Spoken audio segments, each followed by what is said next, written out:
Michelle? Daniel, OG OG Rose. Rose, and Michelle. What you thinking about? Thank you for asking, handsome. I guess I've been thinking about articulation. We actually talked a lot about that at a net episode, Mm, mm, and how it's interesting that it means how you express your ideas into words, but it's also the same word that means your joints are articulated, oh, right? right. Yeah. So it gives movement. And for me, that's one of the wonders and joys and benefits of philosophy is that it helps articulate it, or it shows people's attempts at articulating certain ideas or certain questions and then grappling with those questions in their own articulation. Right. And that seems to matter. Mm, That seems to matter. Kind of makes me think of how sometimes I didn't hear this a whole lot, and I don't remember exactly where I actually did hear it from, but I remember at some point, maybe it was you. I don't know. We talk about a lot of different stuff, Daniel and I, but it was something about the idea that sometimes the word testimony will get thrown around, in mm, church, and that there's a value to that. But I think why it's valuable is because it's actually you articulating why the person of Christ transformed your life, right? So, um, yeah, there does seem to be something important about the fact that articulation can unlock things. We've talked about this before too, right? Wittgenstein, the limits of your language are the limits of your world, all of that. But I think to bring it back to why this matters to just any person, like just anyone, is because we all know the notions of communication is key and all this stuff, um, but really it matters so much. I mean, it matters the way that we talk and the way that we communicate matters so much. And it does it impacts the atmosphere.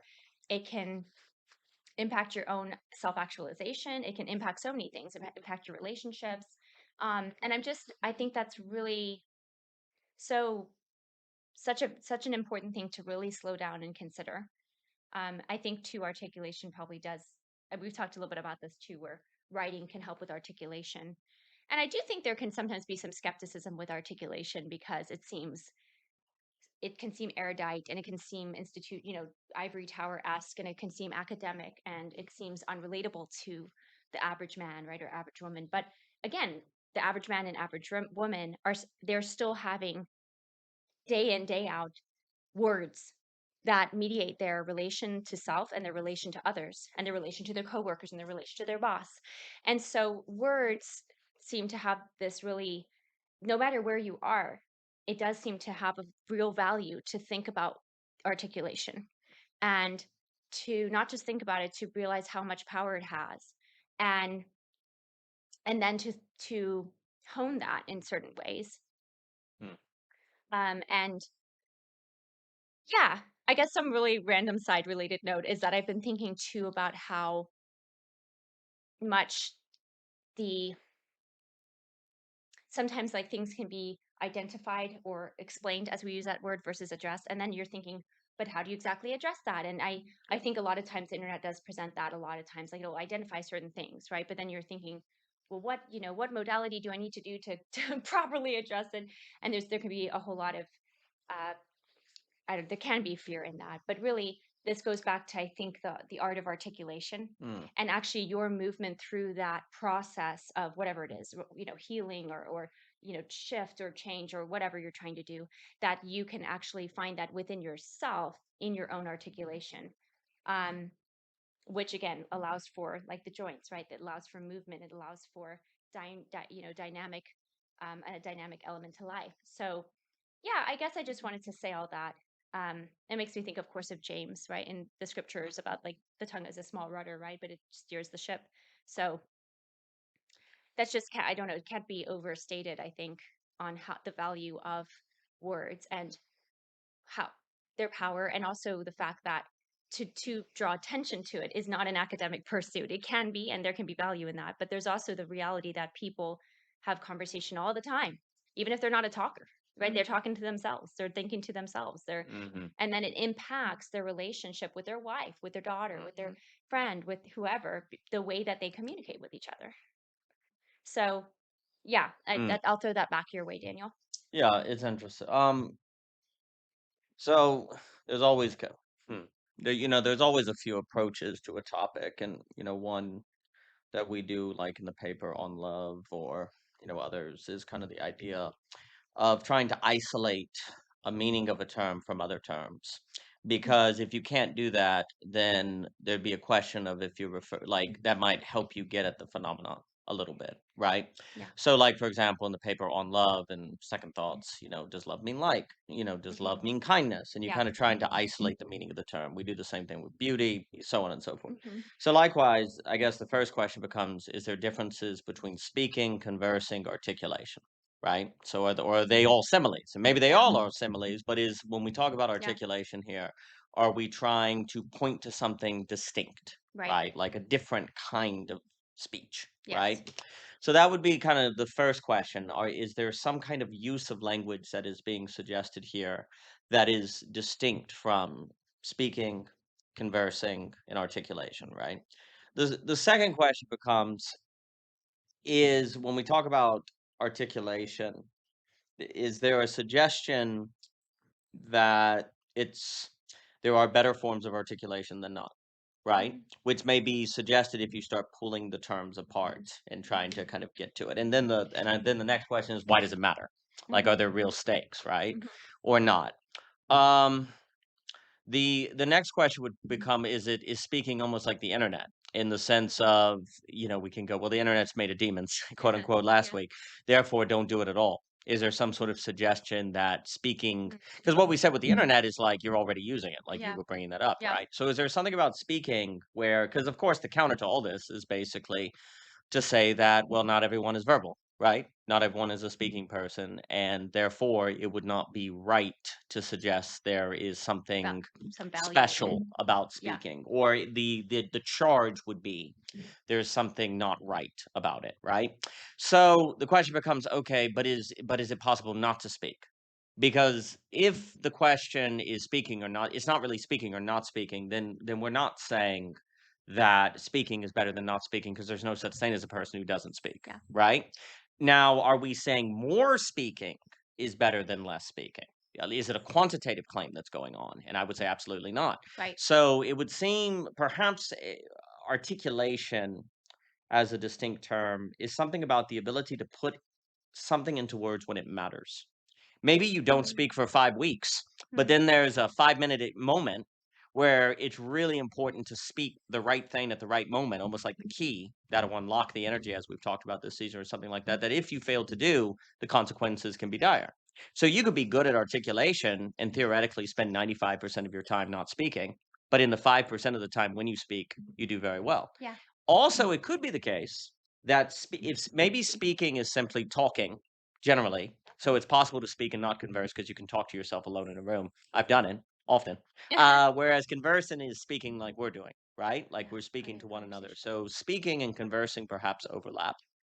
But then it would seem as if articulation has a unique meaning, it almost seems to me like it is speaking when it matters. And not all conversing or speaking is therefore articulation, even though it could be, right? So there Yeah. seems to be distinctions here. So Yeah. really the thing that it would seem as if is being suggested is not a quantity of speech, but a quality of speech Yes. that is extremely important at key moments. Absolutely. Now, I guess the counter to that would, now, could you say that there was no such thing as a key moment where speaking, well, articulating really makes a difference? I think you could make that claim, but I think that's just simply false. It really does. There are key moments in one's life where it really matters to speak, to articulate. And of course, it will be difficult to use those terms exactly the right way throughout this conversation. But if we're mostly pointing toward this articulation, which is a certain quality of Yeah. speech Yeah. at a key moment, then I think it is simply the course of life that, yes, there are Mhm. times where it really matters. Maybe not often, Yeah. but in the 10 times in your life when it does, it really matters. And there could be the I would suggest that basically the reason you do philosophy, or that you maybe will speak like we're doing, or just speak in general, is precisely preparation for those moments of articulation. Okay. That if you're not practicing for, when it hits, you may not be able to articulate, Mhm. maybe only speak. and then that's not going to unlock the energy and maybe things get worse. I guess those are opening thoughts, but I'll throw it to you. No, that's good. That's good, Daniel. And I think it is helpful to think about it in that way, where you have they're different, slightly different Yeah. categories, but they overlap, right? Um, and I do think because it's as you were speaking, I was thinking about the fact that again, people will say communication is key. I don't know if that's actually a mainstream turn, like turn of phrase, It's but something people it's say all something the people, time. yeah, people say it a lot, especially in But then relationships. the key is communication, speaking, communication, or articulation, Yeah, right? I don't think it's usually defined. I did a little Spotify recording once about how I said communion is key because I think a lot of times they think about communication just in terms of quantity of words, Yes. and they don't think about it in terms of quality. They don't think about it in terms of presence or energy. And so, And so yeah, it can make things yeah. worse. And it's funny because a lot of communication is just a disaster. Like, I'm Yeah. sorry, it is. And so it's like when you talk about communication is key, it's like in what world? Like, Yeah. if you look around, sometimes you think to yourself, like, in what world? Because it seems as though it just seems, it spirals people into gossip or spirals people into Well, fighting. the problem It can. I'm is, not saying always, but I think the problem is there's a suggestion that communication is key, but no one is training you how to communicate. There's no yeah. education. Ken and Corey and Dr. They were talking about this, and it's something we've talked about. The Jeff Society, we talked about this. It used to be that to be educated was to be able to speak well, Absolutely. not speak a lot. And I think that's kind of, we're not talking about speaking a lot. Yeah. In fact, there is a strong argument to be made Yes. that the majority of your time should be tactile knowledge, bodily knowledge, soulcraft, shopcraft, using Mhm. the hands, Yeah. like, Learning, that. writing, writing. But there are times where speaking is important. Absolutely. And you may say, well, it's not natural for me to speak. Well, it's not natural for some people to exercise or natural Mhm. to learn science or to do things. There are many people that don't have a brain that's necessarily good for a corporate job, right? And yet that they get punished in their paycheck, right? So there is that kind of element where even if there are natural preferences, the course of life is such where it doesn't matter in a certain sense. Like you have to be prepared regardless for Mhm. different circumstances. But so we're not really talking about quantity, but the point is that there really was a kind of emphasis on education as being able to articulate. I want Mhm. to say articulate, like to Yeah. be able to I speak guess it would have been well. called oration, Yeah, right? oration Oration. and all of that. And Mhm. people do Toastmaster clubs and Jeff Society, whatever. But there's literary societies, like there really was, and the system has gone more in the direction of to be educated is to be good at STEM. STEM. Yeah. Science STEM. and engineering, and of course, that's also tied to various economic growth theories that I've been getting my head around best I can, and almost my head blowing up with Stiglitz and Solo and all those guys. But anyway, androgynous and exogenous. Blah, but anyway, but the point is that a lot of educated now is good at STEM, and now Yeah. there's a danger in demonizing STEM, and no one is doing that because at key moments when you need STEM, if you don't have it, there's consequences. That's the issue. Is like there's a weird way in which you need everything to a Mhm. certain degree, but that's why you need lifelong, like it's lifelong learning or nothing. Yeah. And we just It haven't had is. the infrastructure for it till the SCM. But let me throw it to you. Were you going to say Well, something? I was just gonna say that, I didn't mean to seem so bleak about communication. No, most it's usually I a just, disaster. yeah. I It's mean, you had this point in the conversation you had. Was it with Christian Baxter or maybe with Paul Vanderklay? I think it was maybe with Baxter. But anyways, you were talking about that unfortunately most people are it's a weaponized situation with words in Without conversation. education, you simply go to game theory. You go to the Yeah. dominant strategy. What ends up Yeah. happening is, even if people don't know game theory, most conversations reflect dominant strategies. Yeah. Who can get the dominant strategy first to get the upper hand? And we have in the map is indestructible. Is there's a paper on why most conversations are bad, and it's because Mm. without education, you naturally go to the rational strategy, which is going to unfortunately make you dominate everyone else, and the conversation falls apart. Now, how exactly that occurs, the paper goes into detail for, but Yes. there's a way in which you're not, I almost wanna say, and I think it's just becoming more and more apparent, um, you're not educated if you can't avoid game theory dynamics that lead to suboptimal results. Yeah. Like, being educated is the ability in a certain regard. I'm not saying it's just educated, but there's something about being educated avoid that is actually should be tied to avoiding Nash equilibria in all areas of life. But now we consider being educated as being skilled and getting paid, so we don't do that. And without that education, then conversation is simply going to reflect dominant strategies. And if you tell people to go out and converse and communicate, and communication's important relationships, and they're trained into searching for dominant strategies, then conversation is terrible for people. So it's not, but we act as if it's something that people can just do. when that was not always the paradigm. It was something that had to be educated. It had to be trained in Yeah. certain degrees. Like going to the gym, you're not going to be good at swimming or running or something unless you do training, right? Yeah. And if you say, well, that's not fair, I don't like running. Well, the body, there's health. There's health. It's just a factor of reality. And of course, the other issue is it would be a larger subject, but the more you move from a task-based society to a voice-based society, so the more you move from the economy and society mostly be getting clean water, doing tasks together to information exchange, then the more and more skill in the voice becomes just part of the socioeconomic paradigm. Like more of your time is going to be used. Your relationships are not going to be so readily mediated by a third thing, like a task. They're going to be more direct. They're going to more face to Absolutely. face. And if that's the case, the skill of conversation becomes really, really important in the same way that in societies where relationships were more mediated by third things, the skills of hunting or getting clean water or doing some sort of task on the farm was important. And you could get away with less speaking because it was more mediated by a third. But as you move toward an information economy, or people are more face to face, then the ability to speak becomes more and more necessary, because the more you're dealing directly with people versus mediated by a third beyond the relationship, the more and more speaking and the more the lack of the ability to speak will become consequential. So directness, and of course that you can't avoid it in marriage, and that's why I think the lack of articulation becomes extremely consequential in relationships. Yeah. Yeah, that's interesting. That's all very good. And I do wonder if people bypass that issue because it kind of is an issue, right? You don't have the tasks. Yes, So but what do you're we have direct. now, right? Entertainment, TV, Well, yeah, or people gossip. bypass this with the third thing of technology, right? So Yeah. people Mhm. don't have the thing that can mediate their relationship. That's a task. So then Yeah. they use the mediation of media, right? And Yeah. television, whatever it is, Mhm. to basically bypass having to Yeah. develop that skill because it is a skill. Yes. Like you're saying, I mean, it was known to be a skill for Yep. so much of history. And yeah, I do think that unfortunately that's what happens the majority of the time. And maybe somebody could say, well, Daniel, you know, seems to be fine. I mean, a lot of people just sure, maybe they're bypassing it, and maybe they're just it's kind of a coping mechanism. Coping in the sense that you're coping with the lack of something to orient your relation, and so you're using the media, the TV, the Instagram, whatever it is, the social media, the cell phones. Maybe somebody could say, well, I mean, I don't think that's great because people will have moments where they actually have to talk to each Yeah. other. Yeah. Yeah.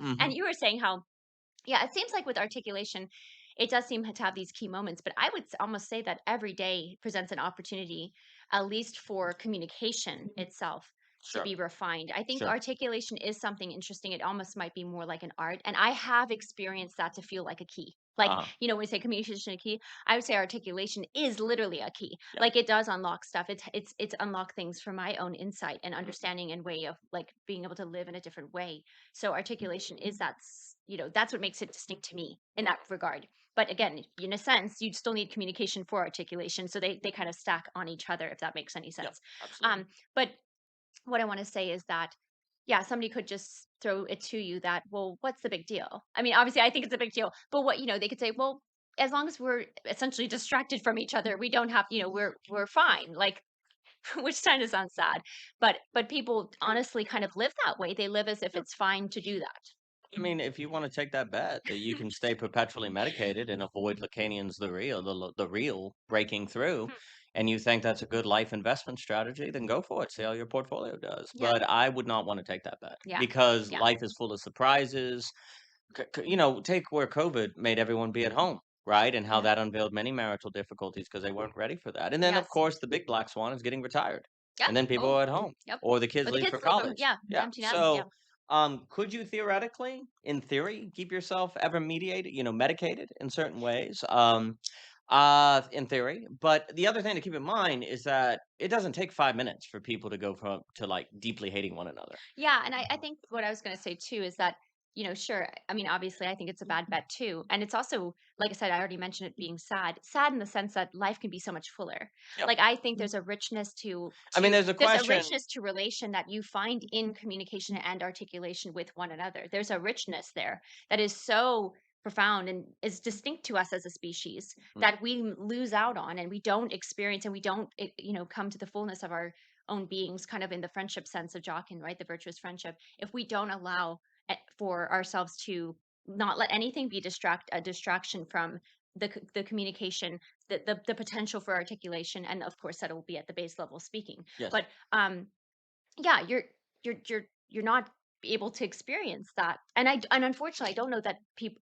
I'm not sure that everyone has had the opportunity to experience the fullness of conversation, Well, I mean, if you because again, it's if it's I not don't know. taught, if it's not incentivized, if Well, it's also, not, if you haven't seen it, or you haven't yeah, seen the potentiality for it, I mhm, mean, we're talking about conversation that, again, you just lose track of time. You're like, mhm, wow, what happened? That mhm. was You're in this sort of incredible eternal moment or something like that.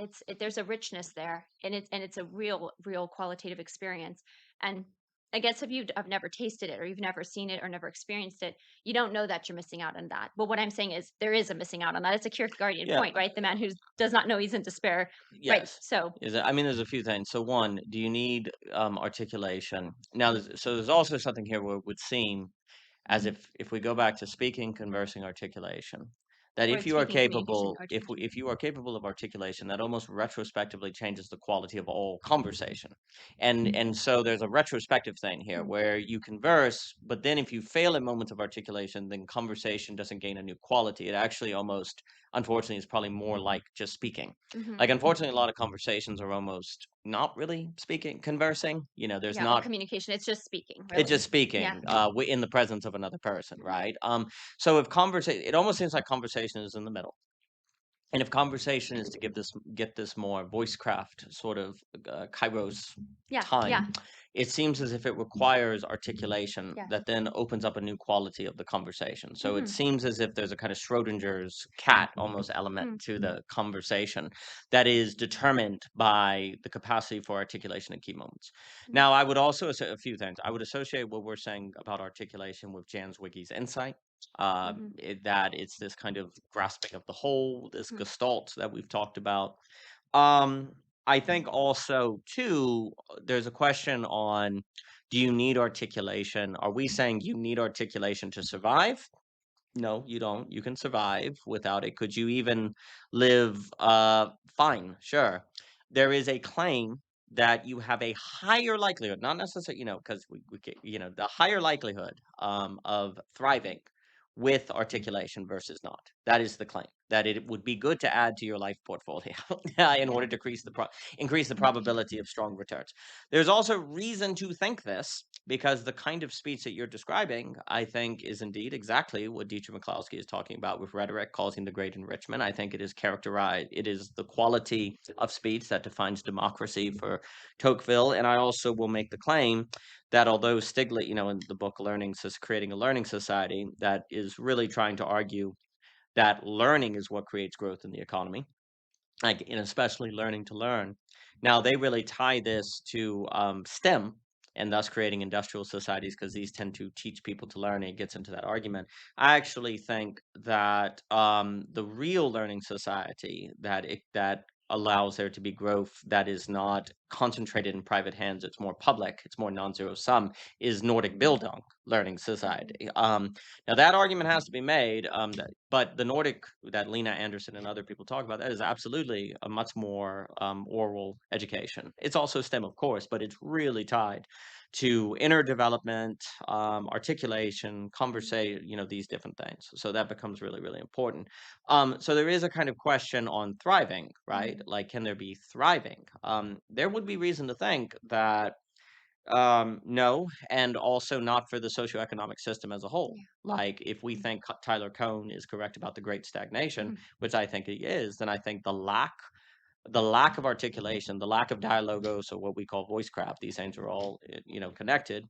The lack of voice craft, which would be speech, conversation, speech that lacks articulation, this actually contributes to the socioeconomic stagnation, mhm, where growth mhm, is concentrated in fewer and fewer hands, that the Wall Street gets ahead of, Main Street and so on and so forth. Now that argument all has to be made and belonging again, but if that is the case socioeconomically, then why wouldn't it be the case in your friendships, in your marriages and things like that? So I think articulation is very, very important. and the ability because it's tying to blockage. Like, people feel blocked in their relationships. They feel blocked. Mhm. And so that there's this idea of how do we get through, right? But I guess the other thing I want to say, I think, and I'll throw it to you, I think when people say stuff like communication is key, they're gesturing toward an idea that vulnerability is key, that transparency is key, that being open is key. But then the problem is that too is just assume that everyone knows how to do that, or as long as you just are transparent, you're Yeah. good to go. But a lot of times people are transparent about how pissed they are at you and how you did everything wrong. And I'm being really vulnerable right now by telling you that you're a How much I dick. hate you. Yeah, right. And so, vulnerability, I think Guy and Mr. Clark was pointing this out, but Guy Senstock, I think, has kind of a definition of vulnerability is saying something where you really don't know the outcome. Like, it's truly an open thing. Like, you don't know what's going to happen. Most people define vulnerability basically as if I'm vulnerable, they'll apologize. So they know the outcome, right? But there really isn't an open-endedness to it, right? But here's the issue. If we go to Lacan's The Real or the Lovecraft, as we talked about, like, when people are fully vulnerable and transparent, if they're not ready for it, it can destroy them. That's so people are scared. They're not ready for it. So then they don't speak because when they speak, everything goes wrong. But then the problem is they think the problem was being vulnerable, but actually it was being open without the training and skills of articulation or being able to handle transparency and things like that. And people may not. But then if that truly is a skill, that you have to be taught, then that's an educational renaissance. Like, and then that gets into why you have to philosophize your life and lifelong education and the importance of the SEM. Like, the lack of this infrastructure has contributed to the average people not having the ability or capacity or ability to handle transparency, vulnerability. And that is also tied to the inability to articulate and communicate. Because when people are being vulnerable, if you can't engage in that kind of speech, then things can just kind of blow up and go awry. But I throw it to you. No, that was all very good. Something that was coming to mind was just that. hmm, Yeah, that's interesting on vulnerability, and I do think that it's kind of conflating vulnerability with I'm just going to tell you all of my thoughts. Yeah, yeah, yeah, Um, yeah, yeah, yeah. and I think I'm just that gonna vomit at you. yeah, I mean, and I You're yeah, not it's vulnerable to express your anger.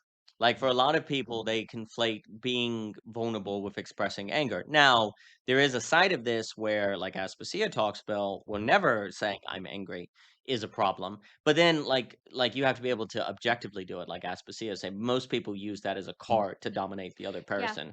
Well, I mean, I think that maybe it's actually more so about the mode, really, right, than merely the content, Yeah, because you yeah, yeah. can get into the place where you think, right, like you said, I was vulnerable, it didn't work, and then so I'm not going to talk anymore. Like, I'm not going to be vulnerable. I'm not going to share because that didn't go very well, and I really was that was hard for me to Right. do that. I think that's can happen a lot for people, Oh yeah. Oh yeah. unfortunately, and I Yeah, think yeah. perhaps what's going on there is you're not thinking about it in terms of raw material. Like, if you could think about just your raw thoughts or reactions or impressions as material that you can like excavate as a couple or as in your relation, that could be a helpful framework where it's not that one is against the other, or I hope you feel as bad as you made me feel with what I say. It's about excavating Yeah. what Yeah, is the yeah, yeah. case, because you can't Yeah, deny yeah, that yeah. you do have certain feelings, Right. reactions, Right. impressions, misinterpretations, etc., or whatever interpretations, but you always have to understand, and this is a big one, that you may have a misinterpretation Yep. of what the other person did, and you probably do to some degree because you're different people. You have a different understanding of what happened. That's hermeneutics. We've talked about Yep. that in Yep. previous Yep. conversations. So what's important, I think what's really important is not getting hung up so much on well, can I share this and this can, like, first of all, ask yourself, is it mean? Like, are you just being mean? Well, yeah, maybe you shouldn't say that because that's just mean. You're just, you're just saying Yeah. something that's like hurtful to the person, or Yeah. it's, it's something that obviously the person knows already, and you're, what do you hope to achieve by that, Right. right? Like, and Right. that's the thing, when you're actually having some goal of like, I want my vulnerability to make the person do this. Again, that's probably not actual vulnerability, to your point. Right. It's having an expectation of what should occur versus actual vulnerability, which is the unknown, It's which using is actually the strength of vulnerability, right? Where you allow yourself to come what may, right? yeah, And you're you you're yeah. using an appearance of vulnerability for a Mhm. dominant strategy. Yeah. Exactly, and so that's important, and then also this idea of, like, if you could reframe vulnerability as, I think that is a great way that Guy Senstock thought about it, but if you could see it as, like, raw material, again, excavation, something you could work on together where you say, that's interesting, like, what thoughts are coming up, or what reaction, or how did you take that? You can look at it and just use that as information. It's not necessarily right, wrong, bad or good. It's just information to understand. Oh wow, okay, I didn't realize, like, that could have been taken that way, or that would have made you feel this way, or that would have made you shut down, or whatever. Oh, interesting. That's information. Now we know how to proceed forward in what are our goals. Oh, we don't want to shut down as a couple, because we obviously, that's not enlivening to a relationship for any one party or both to shut down. That's what a lot of people just do, though, because they don't know how to continue to persist in that uncomfortable place of excavation. Yep. Um, but you do need to be willing to. I think that's important, to be willing to do that. But I guess what I mean to say, like, why philosophy is helpful for me is having the concept of excavation is like a way to rethink about what it means to share something with another Yep. human being. Yeah. Yeah. You're not doing it from an emotional place or emotionally manipulating. You're not doing it to get the person to do X, Y, or Z necessarily. Like, yes, maybe there will be fruits from that, right? Sure. There can be Sure. changes that come from that. But it's really about this process of learning more about Yep. what's actually Hmm. happening. Like, if we're Hmm. talking about reality and the real, right? Then what is that? What is that? Can you Yep. both look at it together and work on it together? Right. And I don't know. It's just something that I think is important to say, because, again, I think, and it's, does this feel unfair? Because it's like, well, I'm trying to be vulnerable, Yeah. I Yeah. think I'm being, yeah, I guess, but that's the work we have to do today, especially because, like you said, we don't have the task based work to keep us unified and keep us Yeah. going, and you have to sort of face the fact that, wait, no, there is this almost new landscape and new work that has to be done, and maybe it was always there, obviously, to some degree, of Sure. course, but it's there's an emphasis on it now. Yeah, So, yeah. the vividness of it shifts with the historic Mhm. moment, right? I mean, the Yeah. other issue is when you have tasks. Let's say I'm really pissed at you, but then we have to go get clean water, and you get it and do it all by yourself. You go, oh wow, that was it. The task creates opportunities Mm. to calm down or to Mhm. Mhm. mediate or to make the anger go away. But Yeah. if you don't have those tasks, it just kind of stays, Yeah. and you see, philosophy can step in to have the function of what tasks could do, Mm. because it can calm down, it can kind of excavate, it can kind of think about it, it can use it as material, it can use the anger as material to actually Mhm. understand reality Mhm. and to change conditions of possibility. Mhm. But when you don't have tasks, like you can be like you'll see it in sports, like teammates can be mad at one another, but then the coach has them do something really hard, like run bleachers, and even if everyone's mad at one another, like there's a mutual respect that Mhm. can actually make the rage go away and the relationship can be healed. So what ends up happening is that as tasks are removed, so are removed those opportunities for healing. Yeah. And if you don't have opportunities for healing when you inevitably come upon conflict, what's going to step in? Right? It could be givens, it could be churches and things like that. But philosophy in being philosophy in potential in being about everything potentially can therefore provide healing regarding anything if it is used, if the skill is there, right? Mhm. I think the other thing too that you have on this idea, well, I'm trying to be vulnerable. Well, the issue is we don't think about things like vulnerability like art forms or skills. Like if I say I'm trying to make the handsaw work, I'm trying to make the hammer, Mhm. I'm trying to it doesn't matter. Like physical, no, it doesn't matter. Like that's great, but you can't make the car drive itself. You can't make the car avoid wrecks or whatever simply by trying. You have to do it correctly, right? We don't believe human relationships entail a similar kind of brute logic, like Exactly. bluntness, right? Mhm. Now, I don't want to say it's exactly equivalent, but there is cause and effect, Mhm. right? That Mhm. if you don't know the art of speaking well, then your efforts to try to make something better could make it worse because you're not thinking about hermeneutical differences. You're not thinking about how they have different understandings of what constitutes a good time or love language stuff or whatever, right? So trying, but then of course it's a kind of again another dominant strategy to emphasize trying because then you're the victim, Yes, you're the exactly. good person, and Exactly. so there's a kind of emphasis. Unfortunately, and then I'll throw it to you. Unfortunately, there can be an incentive to not this. I mean, this is the devious thing. Like there can kind of be an incentive not to learn how to do any of this because then you're a victim and you can Absolutely. always claim I tried and it didn't work. Whereas, so for example, if you learn, and this also feeds to Ivan Illich's disablement, Yeah. if you learn how to change a tire on a car, then if there's 5 people standing around and the tire goes out, you're the one people are gonna look at you to do it, right? And you Mhm. become responsible, and let's say you do it and then the car, the tire flings out and there's a wreck or something. It'll be your fault, right? So in a way, there can Mhm. actually be an incentive to not learn how to change the tire, so you can just stand in the group and be like, "Well, I don't know how to change it." So then if you try and something goes wrong, you can't be blamed, right? So, likewise, unfortunately, there can kind of be a subconscious incentive not to learn philosophy or not to learn like these skills of articulation or relationships or dynamics. Mm. Because if something goes wrong, you can always appeal to simply trying and doing your best. And then actually, if you could potentially be seen as the victim Mhm. and get kind of raised up in the situation, if you will. So, I mean, that's unfortunately why there can be, in a sense, game theory dynamics in favor of disablement and where an educated person thus takes responsibility, like to change the tire of the car, meaning they take responsibility if it goes wrong because they took the time to learn how to do it. Like, but you see there how responsibility is non-rational. Like that's kind of a Mm. key is Mhm. like responsibility is non-rational. 1000%. And but the only way to be human or to kind of be enabled is to take responsibility. So in a 1000%. way, philosophy is taking non-rational responsibility for relationships. You are Mhm. taking non-rational responsibility for the dynamics of how the conversation goes, if people end up in fights and stuff like that, when it Mhm. would be rational to simply be a victim of all of those things. Oh, 1000%. And often when you're uh and there's some psychologists who popularized the or maybe even invented, but the victim triangle, right? Where Mm, there's the victim, villain, I think the other is the savior or something mm, like that. And all of them are a role of victimhood, but right. it shows up in different ways.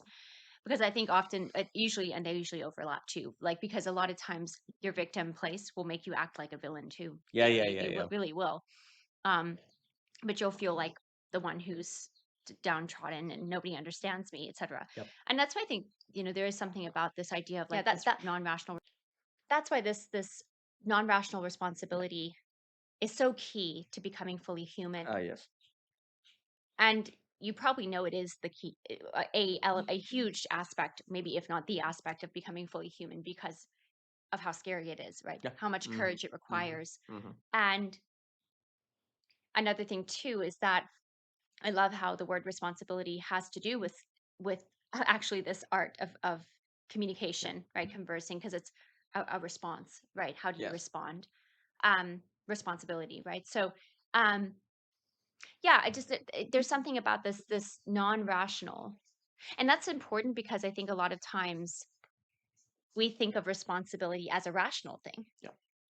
and we think it's something that you become there's something that interesting there, I think, about how we often think about responsibility. Well, So that maybe makes us miscalculate how it actually is in apprehension and in experience. 100%. The problem is we define responsibility mostly as isolated individuals. Mm. Like it's rational if you're alone to do your laundry, to get food, right? Because you'll die.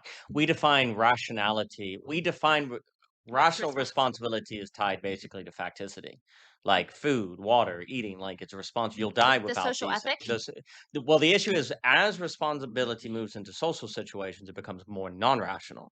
Like when you're Mm. isolated and alone, or if you're just referring to like basic facticity, food, water, heating, it's rational to make sure the heat pump works or something like that, because otherwise you'll freeze to death. Wouldn't that Most of the okay? time, responsibility is talked about in that way. And then of course that's rational. But the problem is as you move to relationship, the role of responsibility becomes much more non-rational.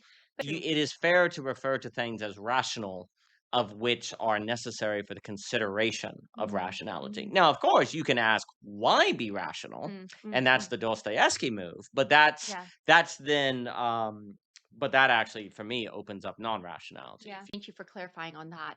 And I back to this idea of the non-rational responsibility and this fully humanness, and you could also call it and it's some people do like this radical self-responsibility. There seems to be something about that that is It's interesting how like, it just seems so we have such a propensity anytime we're frustrated, things aren't going exactly how we like them to or whatever it is, that we blame somebody else. Yeah. Oh, yeah. And whenever we have that impulse, the empowering thing actually is to say, "Well, wait a second. This has something to do with me.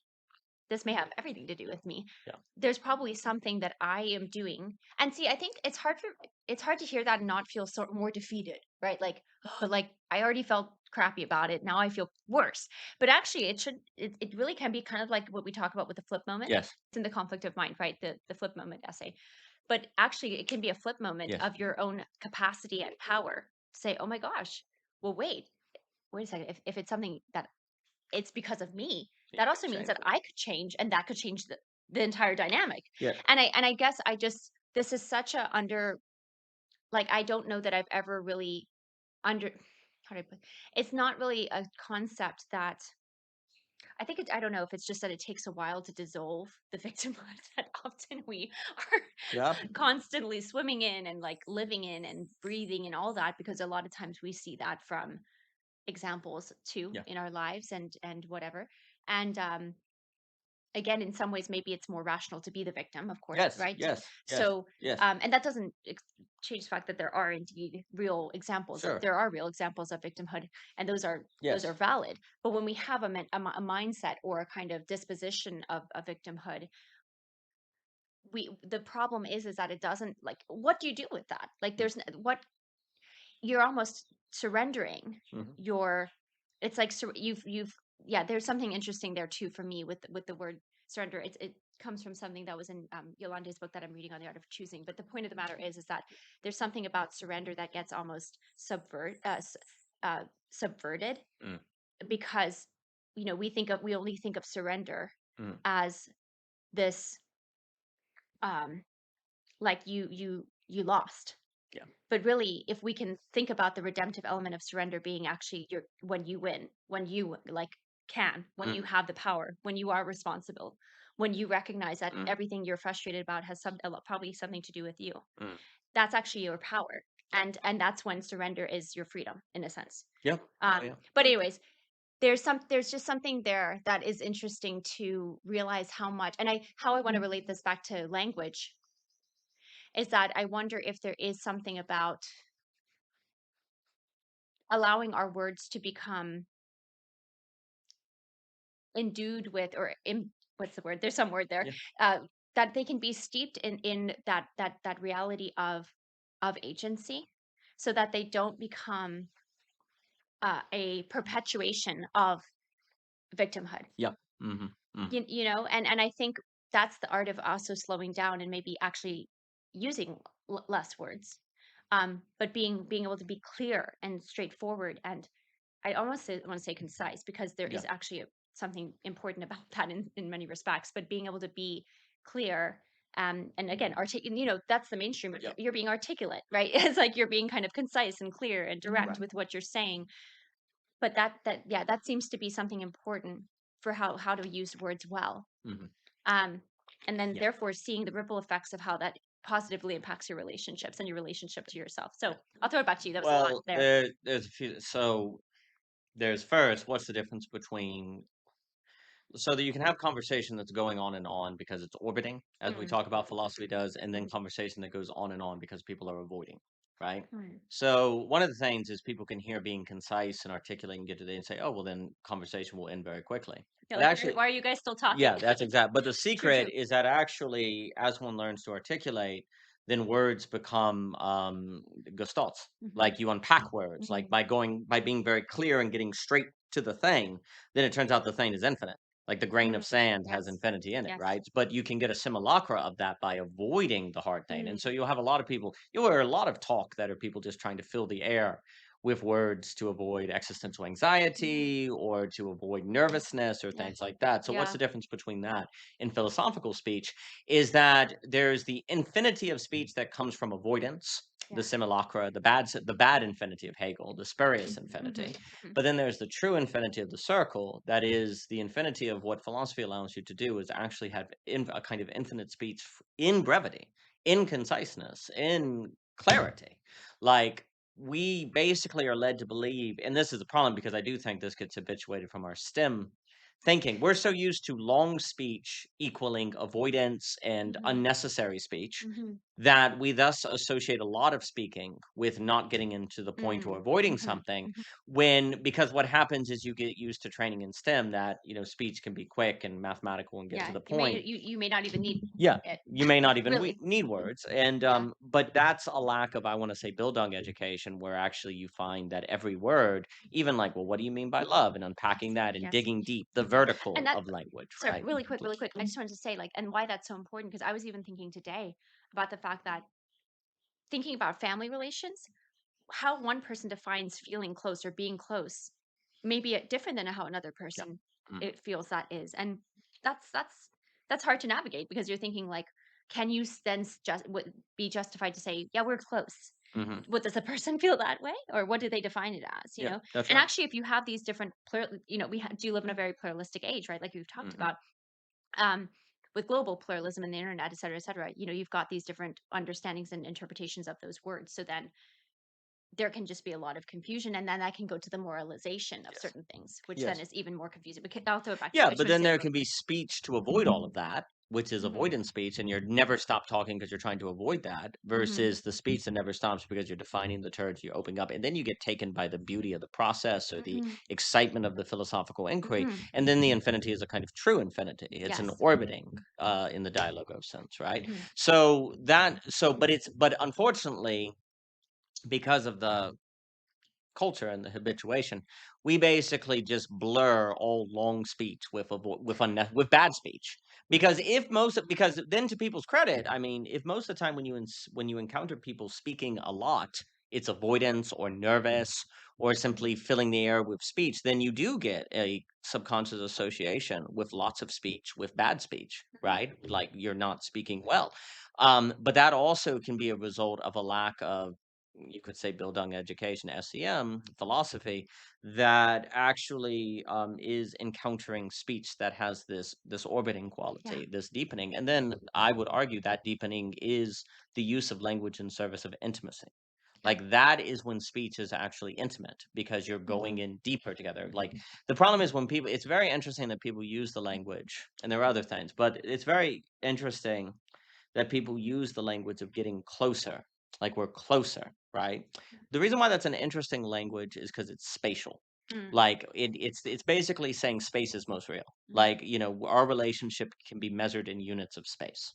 Well, I believe time is more real than space. So actually, spatial metaphors, spatial language is not very useful and actually can be dangerous because you can associate that because I'm sitting X number of feet from you, or I'm giving a, therefore we're close, therefore we're intimate, right? Yeah. But if intimacy is actually temporal, if it's more of a Hmm. temporal experience, if it's more of a residing in time, where you feel time speeding up and where did the hours go? And I actually think on a subconscious level, everyone knows that intimacy and joy and happiness are more of a temporal experience than a Mm. spatial one, Mm. right?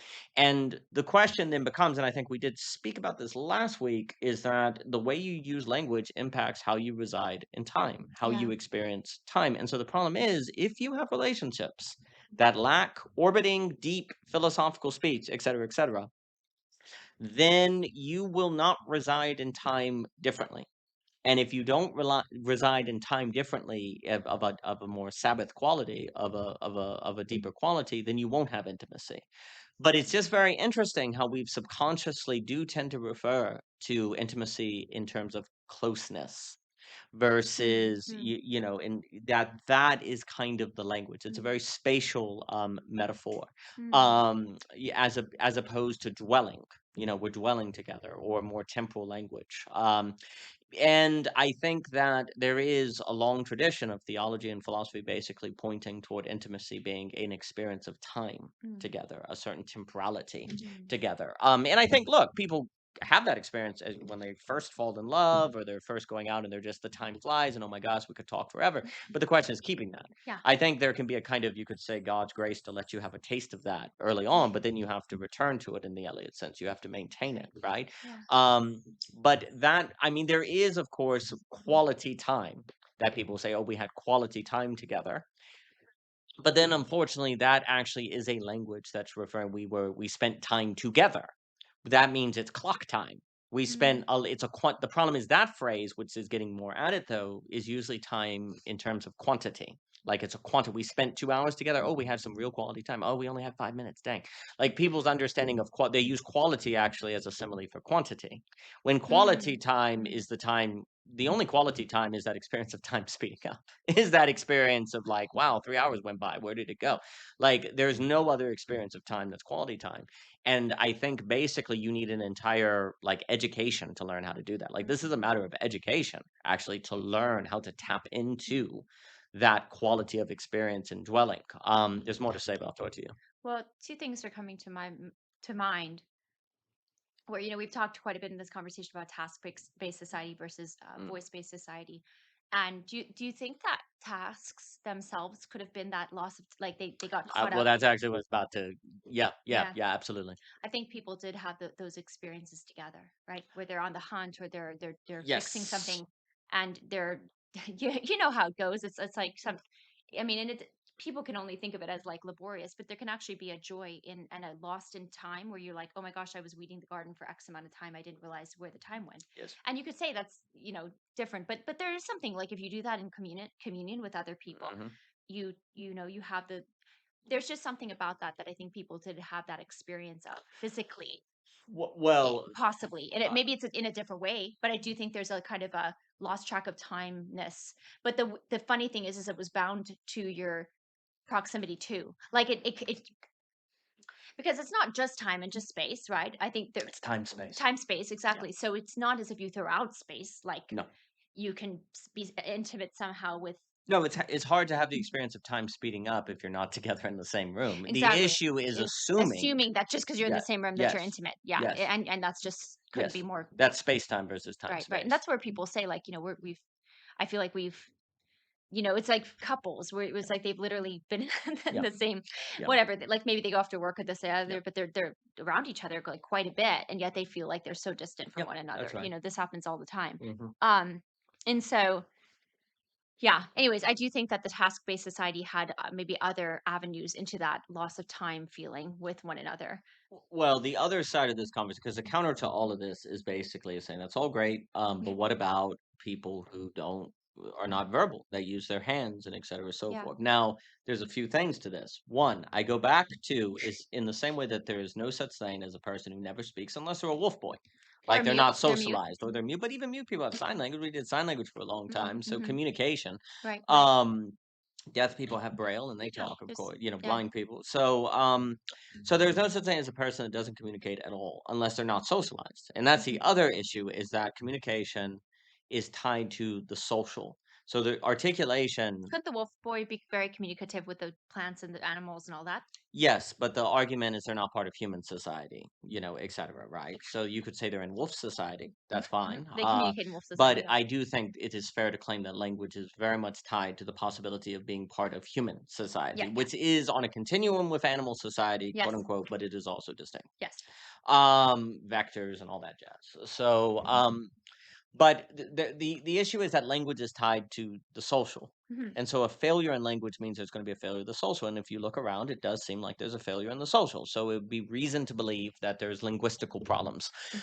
Now, is it a amount that people are speaking? No, people are speaking constantly online. It's Constantly. clearly a quality of speech Yes. that does not need to mean you talk all the time. It can just be 5%, but that Mhm, 5% really matters, right? mhm. But in the same way, as it would seem as if there is a different quality of speech.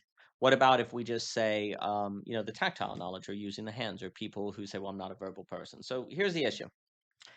Very often in conversation where you're emphasizing, not Yeah, you're emphasizing, you're not saying it is the only thing, you're just emphasizing speech, which makes sense in a voice-based society, society. right? In the same way that in a hunting gathering society, you wouldn't emphasize literature, not because you necessarily think literature is bad, but because it's just not what you're going to emphasize. So likewise, in a voice-based society, you're going to emphasize speech. But that speech that you're really trying to draw attention to is that articulation that unblocks energy, right? Mhm. But usually when you have that conversation, of course, the counter is, well, what about people that don't talk a lot or they use their hands or they're not really verbal people? But the issue is, in the same way that you have bad speech and good speech, Of course, there is also bad use of hands and good use of hands, right? So the issue is that a lot of people who say are not verbal, they tend to be pretty like what's happened today is there's a lot of pragmatists, people who are practical. They use their hands to do practical things, right? And they see speech as kind of wasting time and not getting Yeah. stuff done, right? That I would associate with a lot of the bad uses of hands, actually. Like just because you don't speak, if all you do is kind of you're a practical person, not an artful person, then you're going to ultimately be contributing to the technological essence. That's what ends Mhm. up happening. Is that hands now, if you just let me use the, to use that analogically, if you're more of a hands person, you're probably serving the technological essence. Unless And you're in the forest, unless you're the Mennonite, unless you're learning skills, but many people very few people are using their hands in service of a way of life that is outside the technological essence. Most people are not verbal, and they're just using their tactile knowledge to make corporations or to make computers or to make the machine, which are not inherently bad, but sure. without articulation, you can't make them convivial, as Ivan Illich said. So all of this is just going to serve manipulative Mhm. technology and different things. What were you going to say? Well, yeah, and a lot of people are also using their hands as something that, you know, you can deny it or hate this, but there are certain hand skills that people are using, like I said, the not for the almost even survivalist type Yes, skills, but just like to do their jobs. yes, And those jobs, AI is coming for them to a yes, degree. yes, You yes, could say, well, maybe not necessarily. However, some of them are. They are like, and so I think that there's just something about realizing that this practical emphasis or this belief that you can just have the practical, what happens when that's not practical anymore? yes, And that's where you certainly do the practical, but not at the expense of the artful or at the expense of the art of conversation or this articulation that we're talking about. Because the yes, thing is that, and the other thing too, I will say, how's the marriage? yeah, yeah, How's yeah. the relationships? I mean, are those things, again, we've talked about it before, but like, are those things thriving? Because a lot of times the things that get stuff done and they're practical, which have a place and they are to be, in a sense, respected in that regard, they aren't seeing how practical it is to be able to have a good conversation, to Yes, be able to have a uh, you say like yes, yes, to have a presence to conversation with a child or a spouse or a friend, or to know how to answer somebody's issue in their life that suddenly they feel completely broken about and don't know have any idea what to do, you yes, know? yes. And maybe religion can fill in a lot of Yes, that, probably. But some people face things that are very difficult, they don't know what to do, right? Or your wife just desires to have your presence and your conversation and you don't know how to do that exactly, yeah, and I that's right. and you can say, well, again, it's fine, watch a movie together, okay, but that like that will never give you the that'll never give you, I don't know, not a huge fan of the word satisfaction, but you know what I'm saying, like the richness of that blessing, the gift that you can give to one another uh in that mode that you can enter into together. Yeah.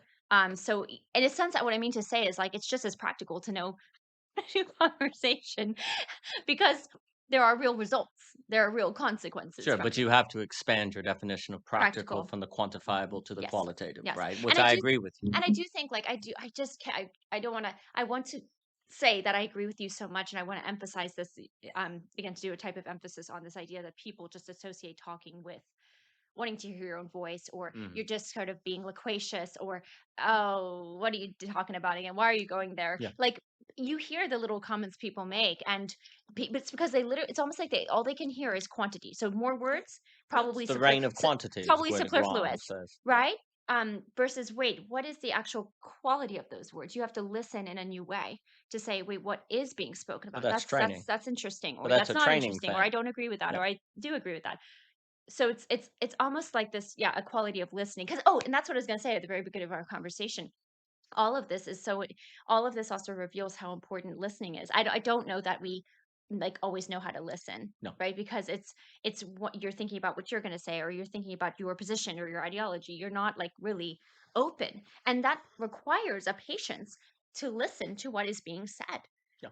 just to listen, just sit there and listen and follow the thread best you can, and don't, just really be present with that. And so anyways, I'm saying like the issues we have with, like you said, you called it linguistics, which I think it is, also reveal a listening issue. Oh, yes. Oh, yes, So, and Guy's very good on that, yeah, and, yeah. yes, but all these things are training matters, and you Mhm. could argue the Nordic Bildung education is precisely learning this stuff, and I would argue the SCM is precisely the Mm. infrastructure needed to spread this Oh, education. that's something I would say really quick, babe, because you were talking about education as the way to help people learn this stuff, right? Sure. Um, stuff for lack, you know, but do you think people are able to identify it when they see it or experience it? Like, I mean, this gets into the whole sociology, medium conditions, aesthetics. Like this is yeah. the issue becomes like the way we identify things or things are intelligible to us is deal to the entire socioeconomic Mhm, order, the way we experience the world, all of these different mhm, things. And this is why socioanalysis becomes a big deal with Bourdieu and all these different people because like just to use it, McCarricker has made this example of Bourdieu, and he talks about in his book Distinctions. I mean, this is a very large question.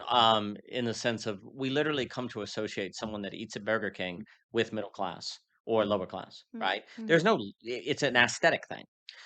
Much of our thinking is aesthetic, and we don't mm, even mm. realize it. Now, aesthetic is not just visual. Yeah, yeah. So, but what it means is we make almost pre-rational judgments relative to the aesthetics or simply what we are used to, what we've been trained into. We have been trained to associate lots of speaking with wasting time, therefore it is. And we Mm, just make that almost as an aesthetic judgment ahead of a logical judgment, mm, right? mhm, And so the problem is that when we talk about autonomous rationality, part of the problem with autonomous rationality is it's always already actually non-rational. It's right. aesthetic, but it denies it.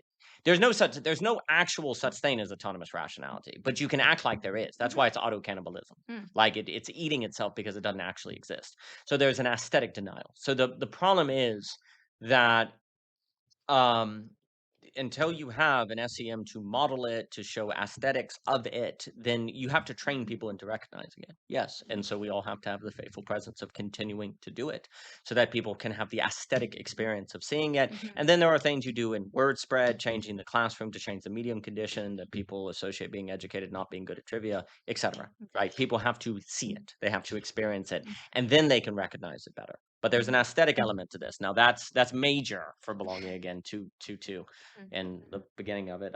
But two also, I guess what I wanted to say on the hands practical, and I know Yes, we're out of yes. time, is that so very often people will make the point that not everyone is verbal, that there are many people that are tactile. The first point with that is yes, everyone is tactile and verbal. There's no one or the other. Everyone is both, Mhm, right? That's to move to that's the truth of the matter. Um, you then have this historical question of what does today emphasize, right? And today, as a voice-based society, is going to emphasize speech. Therefore, if you're making your life investment portfolio, you would want to align it with the historic moment, or at least I would, because the probability of success goes up if you're in alignment with the historical moment. right. Now, not necessarily, but we all have to make our bets, if you will. And Right. also you need to look at your lifestyle. If you say, well, I don't want to focus on articulation, then you need to ask, are you using Facebook? Are you using the internet? Like you say, Mhm. yes. Well, you can say you don't care about articulation, but then the way you're using words constantly. Yes. So you have to look at yourself and really pay attention. Like if you say, I don't really believe it, that, I'm not a verbal person, then don't put yourself in verbal environments. And I actually could argue that there's a lot of people who aren't verbally trained who are putting themselves online and getting into these endless political debates on Facebook, right? Especially maybe older people actually. So that's a part of it. But the main thing I want to say is that the counter that was so we've said that most speech is actually bad, right? So we can't be saying that speaking is better than hand knowledge or using the hands, right? Because if it is clearly the case that it would be better to use your hands than engage in bad speech, Yeah. right? But then the question is there no such thing as a distinction between a good use of the hands or bad use of the hands, right? And what I want to argue is that if you're stuck in the technological essence, then you're probably not unblocking energy. Like you probably have impasses in your marriages and your relationships, and I think you were alluding to that. So what I want to say to people, because in the same way that there is speech that can be articulation that unblocks something, I do think there can be uses of the hands or knowledge or ways of doing things that are not verbal that can unblock knowledge. but they're excellent. They're artful. So this is what I want to say. If you're someone that says, "Well, I'm not verbal. I'm going to go, I'm going to go work on the conveyor belt." No, you need to be someone to go make handmade chairs that are amazing. You need to actually be someone who can fix up the house to be a area that creates wonder, right? You must use your hands to create wonder. Like this is ultimately where we get like you need to use speech to, in a sense, create wonder and unblock energy, and you need to use your hands to unblock energy. Sometimes when people talk and create wonder, sometimes when people talk, it is almost suggested as if using not being a verbal person almost puts you on the side of a greater likelihood of unblocking things or creating wonder. There can be a kind of bias towards silence, where silence is more enlightened, Like it's holier. like Yeah. it's kind of holier, Yeah. right? Now, speech that never has silence is the avoidance. It can't be orbiting. Yeah. But we also have to be careful to suggest that silence is holier, because silence can be a dominant strategy too, Absolutely. and it can be a failure to unblock, right? So we don't want to do that. So the question is exactly what are you doing that is nonverbal? Is it an art or is it just practical? If it's an art, it may actually you could let's say you have an argument with your husband or wife. There's like an argument. If and you say, "Well, I'm just not verbal." If you then go and do something magnificent in the garden, or make something magnificent, or go play with the kids, or hold yourself and other people in a way that has a certain aura and magnificence, then that can actually function like we were talking about the wrestling team doing and that creates respect and the fight is overcome. Like magnificence, nonverbal magnificence can, yes, heal, right? Absolutely. But you should not, but that's not just any given activity with the hands. Most given activities with the hands is just practical or doing what your boss wants you to do at work. That stuff is not going to heal the relationship or be an art. Like you really have to master then the non-verbal intelligence. Like master the use of your hands. You must become a craftsman, Yeah. right? Yeah. Like if you say, "Well, I'm not a verbal person, but I'm a craftsman," well, then that could afford you capacities that unblock things. And I would encourage the verbal people to go become craftsmen in this sense, to become artisans, right? So Yes. Yes. perhaps in the same way you need the Articulation. verbal needs articulation, That's good. the hands need artisanship, Yes. if you will, right? And one should not assume that just using the hands is acceptable, because sometimes people are like, "Well, I'm not verbal, therefore I don't have to worry about anything that Daniel and Michelle are talking about because I'm not a verbal person." You have to worry about artisanship. Like you must worry about that. Yeah. You're going to have to worry about that. You're going to have to figure out the difference between just practical using of the hands and artisanship. Yeah. And then I would argue that there's still going to be some percentage of your life where verbal skills will matter, right? And for people that the majority of their life verbal skills are what matter, there's still going to be some percentage of their life where artisanship will matter. Yeah. So you've got to do both. Yeah. You've got to do both. Yeah. And I would say that artisan is probably more in line. It's an overused term, but I do think it's hands that are embodied. Yeah. It's Yeah. Yeah. not Yeah. just, the hands being at the, Well, you know, embodiment has become a magic word, where if it's embodied, it's right. yeah. It's good, What I'm saying right? is a lot of times, like, you can't just assume that the use of the hands is actually Yeah, that's embodied. what yeah, exactly. A Yeah, lot yeah, of yeah. people, like, they're just using their hands, like you're saying, and I get it. Like people say, well, come on, Daniel, like you gotta pay your bills. Like Of course, but that's just hands for pragmatism. You can't assume that's gonna fit. Paying your bills that's, is not gonna fix your marriage, but that's how people talk. It's like, "Well, but I'm not a seriously, verbal person, but I'm paying my bills, therefore my marriage is fine." No. well, but that's the thing. If you assume pragmatism is pretty much all that you need to take care of, then you're like, I'm doing great. Yeah. Like, and you look, I mean, yes, that to be able to do that stuff is that there is a merit to that. Just be sure that you're also cultivating capacities to be with the other, as in the otherness of your spouse, the otherness of your children, the otherness of your own thoughts and your own, so that you don't have some midlife crisis or something You like you that. you I you mean, that's have to pay your bills as an artisan in this sense. As an artist, mm, if you prefer that language. Like, it will not suffice simply to pay your bills. In the same way yeah, that it will not suffice to articulate simply to speak. exactly. Like, that could make things worse. Mhm. Likewise, paying your bills for your family could make your family worse off because you're not paying attention to And them. that's where provision, Yes. this is where, and I, again, it can almost feel, how to put this, it's just drawing attention to the fact that, unfortunately, and you can see this in many people's lives, or the fact that the people were, that they were being provided for, whatever, but they maybe desired a different type of provision. Mercurica will talk about this Right. too. And that provision feels so necessary to real relation, and to feeling that sense of intimacy and familiarity with each other, and family bondedness, etc., because Yep. it's not, does the provision have a place? Absolutely. And again, like I said, there's merit to that. but people provide for each other and get divorced all the Yeah. time or have Yeah. horrible Yeah. relationships. So That's it's right. like you could be like, "Well, I just wish it were enough." I'm sorry. It's just it isn't in that regard. And so it does have you have to realize that. So and that's but that's not a that's not it shouldn't be a deflating thing. It's just the fact that that's a wonderful thing to take care of and you can do that. And you should also think about using your time. Right. And you can say, well, I don't have a lot of free time. I'm just so busy. Like Yeah. I'm so busy providing that Yes. how am I supposed to do some other type of provision for my Yes. family? I mean, what would you say to that? Because like people It could does. say that. If you can say I have to answer this email or I'm going to lose my job, and you're in a car wreck, there is just facticity to reality. There's Mm, cause and effect mm, that it doesn't matter if your reasons are really really good. yeah.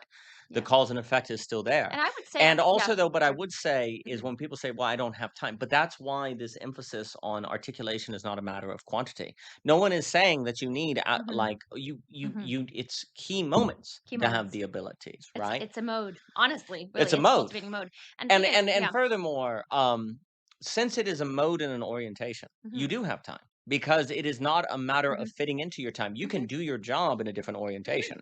Like you can be at Well, work, you cultivating, say, you can yes, actually cultivate yourself. Look at your job that you see as an obstacle yes, to creating this other form of yes, provision as the way that you might learn to actually provide in 2 ways, right? yes, As your yes, monetary provision, yes, pragmatic yes, provision, and then you're also your I don't know what to call the other type of provision, your actual your provision of presence, your yeah. provision Mhm. of conversation, of richness, of quality, right? Of experience and Yeah, relation. since what we're describing is a quality, an Yeah. orientation, Yeah. then there's nothing, it can be learned via anything. Mm, mhm. There is no thing of which cannot be a place to An train this. opportunity. Yeah, an Yes, an opportunity. opportunity to Yeah. learn it. Now, some will be easier than Yeah. Yeah. others, of course, but you can simply start if you're going to the job that you hate to today say, I'm not going to one time say I hate my job. Mm, You may internally feel it and think it, but just make yeah. your goal to start. I'm not going to say it, Mhm. right? Yeah. And I'm not going to say it today. And then, after you do that for 2 months, like just give yourself months, not Yeah. Yeah. years, but Yeah. two Give months. yourself Give yourself longer than you think. mhm. But not, but and then the next time you go, I'm going to cut these flowers and really notice them. I'm going to do it really well, right? I'm going to really pay attention, right? Like you just go Mhm. step by step by step by step. Mhm. And if you say, well, that's easier said than done, well, yes, it is not easy to do, otherwise everyone would have done it, and reality is such a place that if you don't learn those capacities, there's consequences. Yeah, exactly. So, I think when people hear these things, they can say, "Well, that's just a personality thing, Yep. that's just your Yep. preference." Yep. You must believe like, one of the things that will get you into philosophy is when you believe this stuff is not personality, it is Exactly. an embedded cause and effect of human relationality. Like, Exactly. Exactly. there are in a sense laws of cause and effect that are just as real as throwing a stone and as falling in 1000%. interpersonal dynamics, in self 1000%. dynamics, and self development. And 1000%. so these things are real, and you can't psychologize. That's not a word. Personalize Psychologize. Yeah. your way out of them. Yeah. You can't say, "Well, it's just not my personality." You can't. Don't do Well, that. you stunt your ability to grow, Yes. right? Because and all while you say, well, I You don't need choose I determinism. You yeah, choose you choose determinism for determinism. yourself, Yeah. which Yeah. of course is the dominant strategy because then you're the victim. And you're And if you have a bad day at yeah. work and you always have a bad day at work, it's not your fault. And in fact, you're the martyr taking care of the family and you get clout, right? Like Yeah. you get there, you can get a whole There are lot of secondary clout. benefits like the Yes, women talk about, right? yeah, Because of the there, you can get a whole lot of clout living a terrible life. And unfortunately, that's rational. But the non-rational thing to do is to give up that clout, believing that opens you up to a thriving that's available no other way. mhm. And I think if you believe in that, then you will philosophize your life. Yes, sir. But we are out of time. Yeah. For more by OG Rose, please visit ogrose.com. Twitter, Spotify, Instagram, YouTube, Amazon, all purchases are deeply, deeply appreciated. All Mhm. reviews are deeply, deeply appreciated. Substack. And thank you so much for your time. Thank you for your time.